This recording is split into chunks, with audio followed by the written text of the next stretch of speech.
What if I told you that the adorable Santa Claus we know today was once a theological warrior capable of resolving religious debates with his own hands? Prepare yourself for a story that goes beyond Christmas tales, an episode so surreal it seems like an action movie scene, but completely real.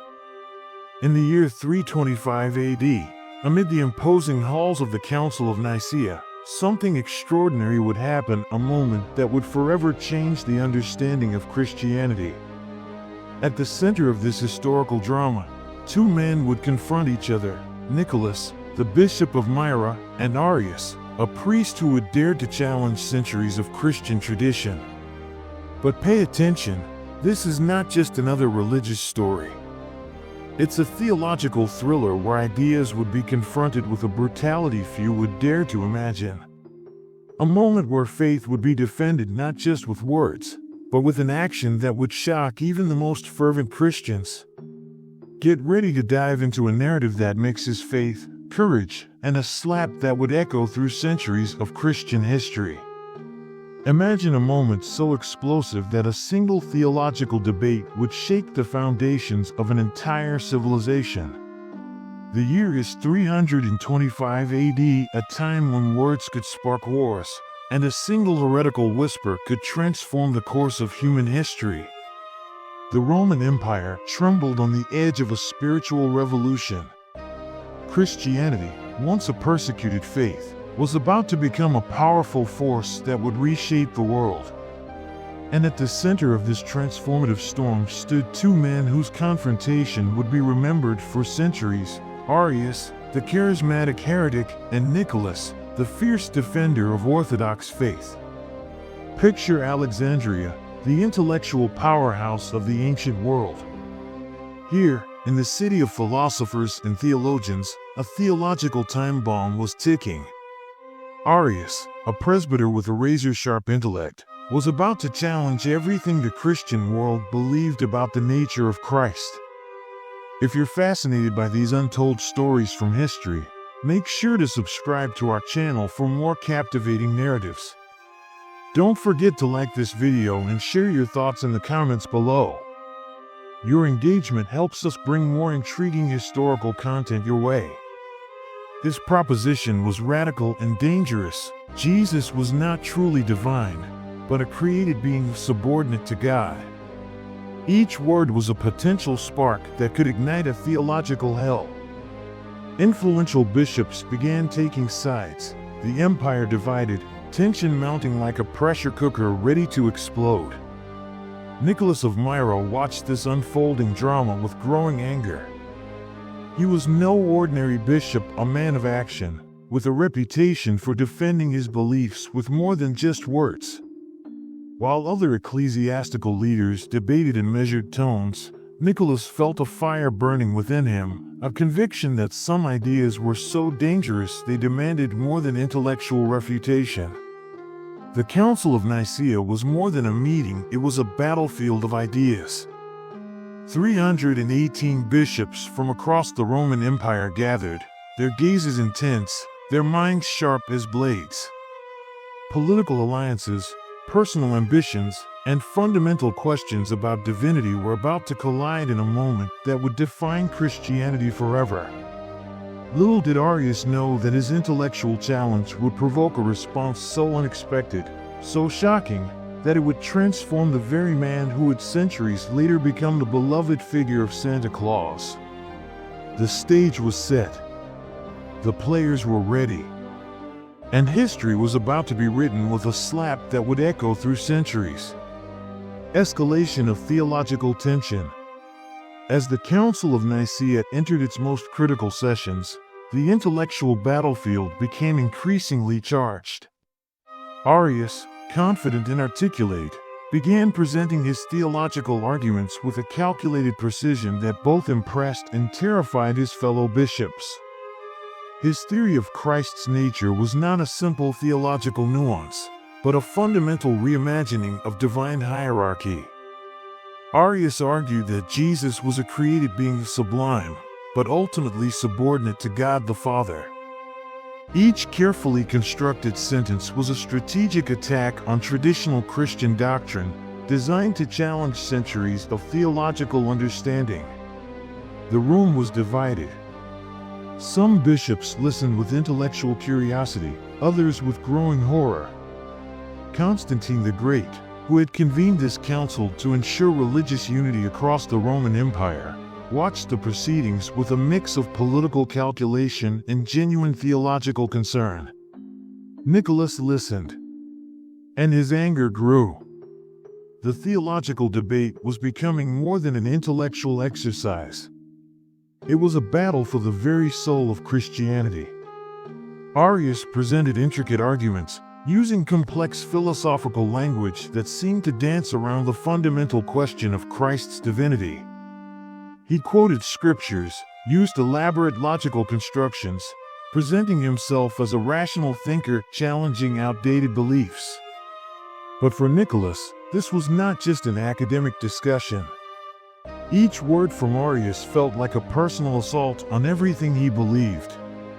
The young bishop saw beyond the intellectual facade. He recognized the potential destruction such ideas could bring to the faith he had dedicated his life to protecting. Political alliances began to form. Some powerful bishops saw potential advantage in supporting Arius's controversial theory. The council was becoming a complex chess game of theological and political maneuvering, with each participant calculating their moves carefully. Constantine watched. The bishops deliberated, and Nicholas's patience was rapidly approaching its breaking point.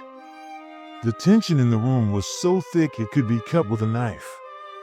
Whispers, sidelong glances, subtle gestures of support or opposition, the entire council was a powder keg waiting for a single spark.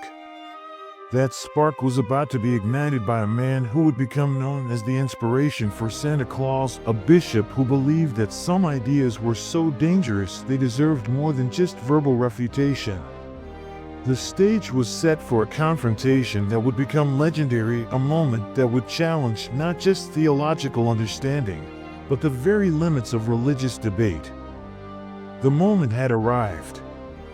The theological debate had reached its breaking point, and Nicholas could no longer contain his fury. What happened next would become one of the most shocking and controversial moments in Christian history. As Arius continued his elaborate discourse, presenting his theory about Christ's nature with calculated eloquence, Nicholas felt something primal and uncontrollable rising within him. This was no longer just an intellectual debate, it was an attack on the very foundations of faith. In a moment that would be whispered about for centuries, Nicholas suddenly stood up. The entire council fell silent, hundreds of eyes fixed on the bishop from Myra. The tension was so thick it seemed to crackle like electricity in the air. And then, in an action that would defy all diplomatic and ecclesiastical norms, Nicholas walked directly towards Arius and, in front of the entire council, including Emperor Constantine, struck Arius with an open-handed slap.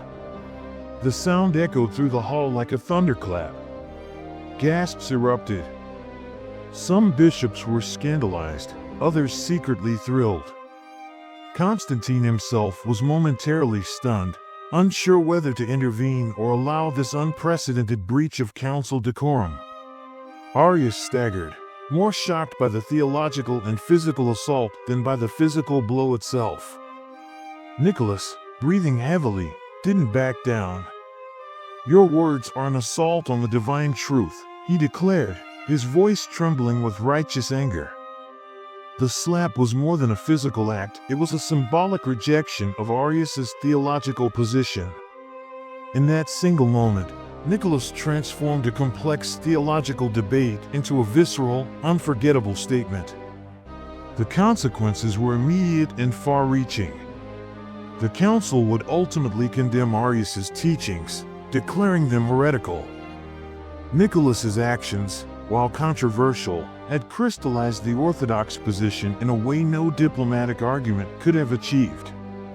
Emperor Constantine, seeing an opportunity to unify the empire through religious consensus, supported the decision. Arius would be exiled, his writings banned, his followers persecuted. But the real victory was theological. The divinity of Christ was affirmed, becoming a cornerstone of Christian doctrine that would endure for centuries. Nicholas would later be canonized as a saint, his reputation for passionate defense of faith solidifying his legendary status. Centuries later, he would be transformed into Santa Claus, the jolly gift giver. But those who knew his true story would remember him as something far more complex, a warrior of faith who was willing to break every rule to defend his beliefs. The slap heard around the Christian world had changed everything. In the grand tapestry of human history, some moments are so extraordinary that they challenge our understanding of tradition, faith, and human emotion. The story of Nicholas and Arius is more than a historical footnote. It's a powerful reminder that behind every belief system, there are passionate individuals willing to defend their convictions. Today, we often see Santa Claus as a gentle, benevolent figure, a symbol of Christmas cheer and childhood wonder. But this story reveals a different Nicholas, a man of fierce conviction, someone who understood that some principles are worth fighting for, quite literally. What does this extraordinary moment teach us in our modern world? In an era of endless debates, online arguments, and ideological divisions, Nicholas reminds us that true conviction isn't just about words, it's about the courage to stand up for what you believe, even when it means breaking conventional rules. But here's a challenge for you. In your life, what principles are you willing to defend? What beliefs are so fundamental to you that you would risk everything to protect them? Subscribe to our channel for more untold stories that challenge everything you thought you knew about history.